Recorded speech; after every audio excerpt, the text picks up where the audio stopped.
What is up today, my More Squad? We are back with episode 14 of Talk More Sports, hosted by me, your main man, Hudson Moore. All right, y'all, to my track and field community, this is Mr. Moore on track reporting that this past weekend has been very, very interesting in the world of track and field. There is so much to go into with athletes, with the Grand Slam, with Diamond League. So, with that being said, we just gonna dive right into it, all right, y'all? So, first off, as it was announced this past weekend, that USA sprinter Fred Kerly has been provisionally suspended from the sport due to whereabouts for drug testing.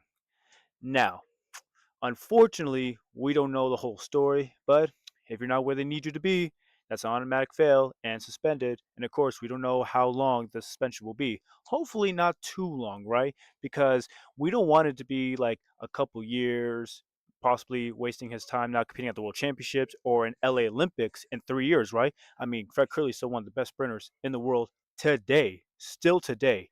So hopefully, whatever the situation is, it won't affect him long term because we know the situation with Aaron and Nine, the phenom 21-year-old 200-meter sprinter from USA, dealing with the whole substance of the meat product he was eating, whatever the whole thing was about. Still trying to fight those legal battles. So hopefully with Fred Curley, because I look at Fred Curley, right? He's a very special kind of athlete, especially in track and field. I mean, he was the first college sprinter in the 400 meter to break 44 seconds. To break 44 seconds in college at Texas A&M. And now, through his career, he was always the 400-meter runner. We always knew him as a great phenom.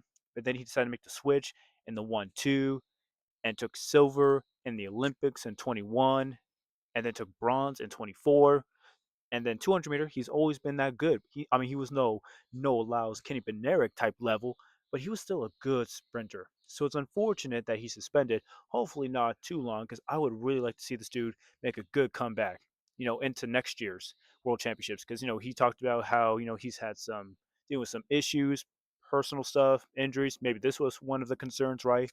But he didn't compete in the USA Championships, which is unfortunate. So now hopefully the suspension doesn't keep him out for long because he's hitting 30, 31, right? And these youngsters are coming out of nowhere. So hopefully he can continue his progress of how great of a sprinter he is. And hopefully this suspension doesn't keep him away from the game much longer. I hope it doesn't. I love this dude. I love Fred Curley. He's one of the best multi sprinters in the game in both the 100, 200, 400. He's one very few sprinters who can break sub 44, sub 20, and sub 10 all in the 100, 200, 400 meter. So he's a very special kind of athlete. So I'm hoping this suspension doesn't keep him out for the game for so long. I really hope it doesn't. Maybe a year, which is it's fair. I mean, if you're not there where they need you for your drug testing, then maybe a year, but don't keep him out for more than like 2 or more years, right? If they keep him out 2+ years, then man, that might be the end of his career because it's gonna make a hard comeback for him. So hopefully a year, I'm fine with that. Maybe 6 months or maybe halfway through the season. I don't know, but if it's at least a year, I'm cool with. I'm very, very cool with.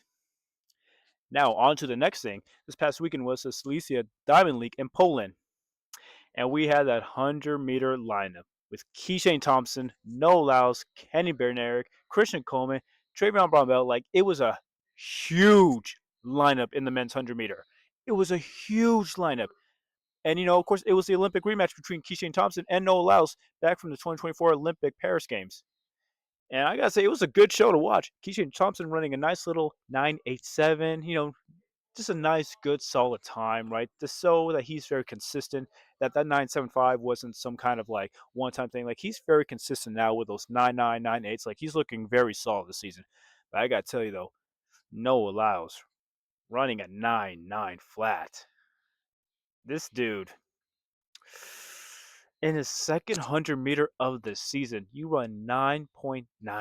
Oh my god. This dude, he's a bully on the track. This dude's a straight up bully. I mean, we know from like passing the USA Championships, the whole 200-meter scuffle between him and Kenny Benerick that just happened, right? But now you come into this weekend running the 100-meter, your second of the season total this late in the year, and you run a 9.9 flat? Are you kidding me? You were so close to a sub 9.9. It's your second 100-meter, bro. Second 100-meter. and you beat out Kenny Bednarek, who currently runs a 9.7, win legal time too. Case in point, win legal too, and he still beat out Kenny Bednarek, who Kenny still ran a good time. I mean, 9.96, that's still good, but still, you run a 9.9 flat in your second 100 meter.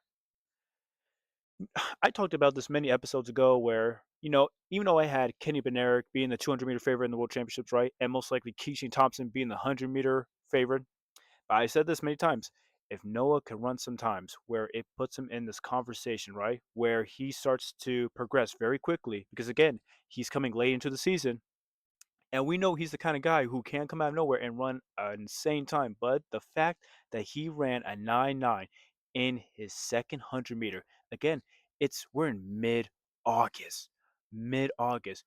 We got almost less than a month until the World Championships, and this is only your second 100 meter of the season, and you run a 9.9 flat. So that already tells you what we could be expecting from the World Championships in Tokyo. I, I'm emphasizing this so much because for those who aren't familiar with the sport track and field, late mid October, excuse me, August is kind of like towards the end of track and field season, where then September, October is kind of coming towards more like the beginning of preseason. Because in a lot of cases, August is either considered the end of track season or just nearing the end. So the fact that he's running the second 100 meter already and you're running this fast of a time in your second 100 meter, it's insane.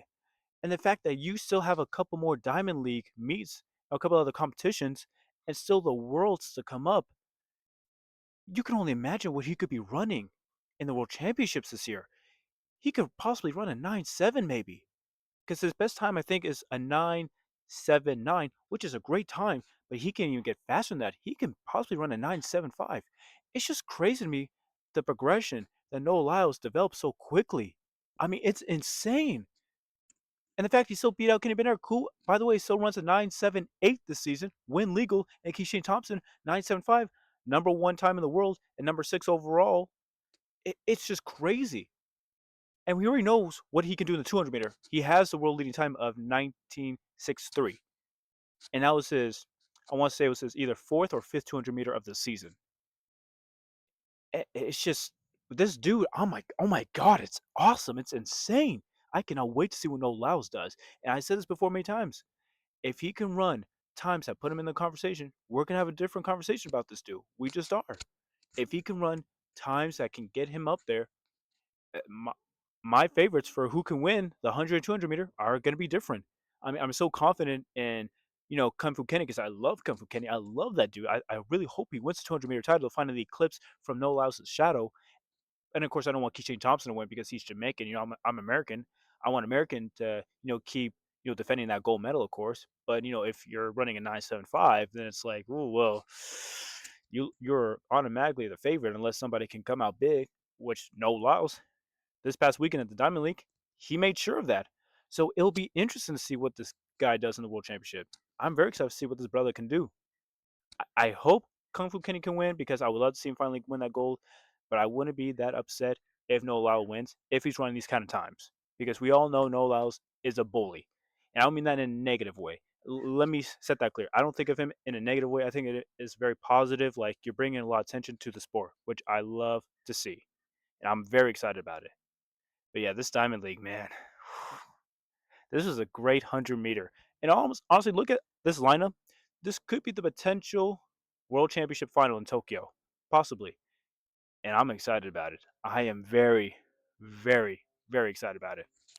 Now, as we kind of move from that, hate to go to a little negative side on track and field, but as announced from Commissioner Michael Johnson of the Grand Slam track, that supposedly they won't have their second season going into the 2026 season unless they pay all their athletes before the end of the year. So it's unfortunate that most likely the Grand Slam track could be canceled for next season after already having its first season debut in 2025. But I kind of discussed about this a while back in one of my later episodes or early episodes where you know they're having troubles with sponsorships. They didn't pay the track fee in Miami, right? Like they're losing a lot of money. And the whole point from Michael, the commissioner, this was a chance for the athletes to get paid, to bring new light into the sport. I love the thought process of what Michael Johnson has for the sport. I love it. I think it's great because as a former sprinter at the collegiate level, I think it's great what he's trying to do. I mean, again, an easy 100 grand for the top track athletes to grab. Instead of having to. I mean, I don't know the specific. Excuse me, the specifics of how much they get paid throughout the season, but in just one competition, getting paid 100 grand for people who don't know track and field, that's like getting 20 $25 million in like the NBA or NFL yearly. So 100 grand for track and field in one meet, hell yeah. I will never say no to that. I'll take an easy 100 grand. And in fact, there's four meets, so you have potential getting 400 grand total. Hell yeah. Hell yeah. So again, I kind of I hope they figure their shit out. I really hope they do. And again, I love the intentions that Michael Johnson has for these athletes. But you gotta get your shit together, bro. You gotta make sure you have the money. You gotta make sure you have the sponsorships, everything, and you gotta make sure you pay these athletes. Because again, and also, and like I've said this before, maybe have more meets. Now, maybe that's not the best suggestion. Now that you have money trouble, but I feel like once they do get the money, have more meets. I would say not have four meets. Have like, ooh, sorry about that. I would say have about 6 to 8 meets, right? Because here's the thing: it's not like you always have to have them here in America. You can have them over in Europe. You don't think in London they would love to host a track meet? You don't think in China, South America? So for me, I love what Michael Johnson's bringing to the sport. I think his intentions are pure. I think they're great. As one of the best sprinters in the game, I love what he's trying to do. But you got to make sure you get the money right, bro. You got to make sure that these athletes get paid because if not, we're not going to have a 2026 season. And this whole thing would have been for nothing. This thing would have been a wasted opportunity for all these great athletes. It truly would have been. And I really do hope that they get it together. I really, really hope they do. So I'm hoping if Michael Johnson hears this or anybody, that I hope they agree with me that, pay these athletes. As a track athlete, former sprinter, pay these fucking athletes. Pay them. Pay them. They have to go through so much for so little of a reward. Pay these athletes. Make sure they get their money. And then hopefully we can further along this great idea that he has for the sport because it needs it. It honestly to God needs it. This sport needs it more than people think it does. It really truly does. We need the sport. We need this Grand Slam because I think this can really bring in a lot of attention. So I'm really hoping that they pay these athletes and get their shit together. I really hope they do because I want to see these athletes get paid. I want to see Kung Fu Kenny getting his $300,000, right? I want to see Melissa Jefferson getting her $300,000. I want to see these athletes get their money that they've rightfully earned. So, you know, it is what it is. I mean, hopefully they figure it out, and I'm sure they will. All right. I want to thank to everybody listening out there. Make sure you comment down below what do you think about this Grand Slam and what do you think will be the 100 meter and 200 meter world champion coming up in Tokyo, Japan. Hit that like button on this video. Make sure you subscribe so you can follow my journey along. Stay tuned for Friday and Saturday show. And with that being said, we'll be back with more.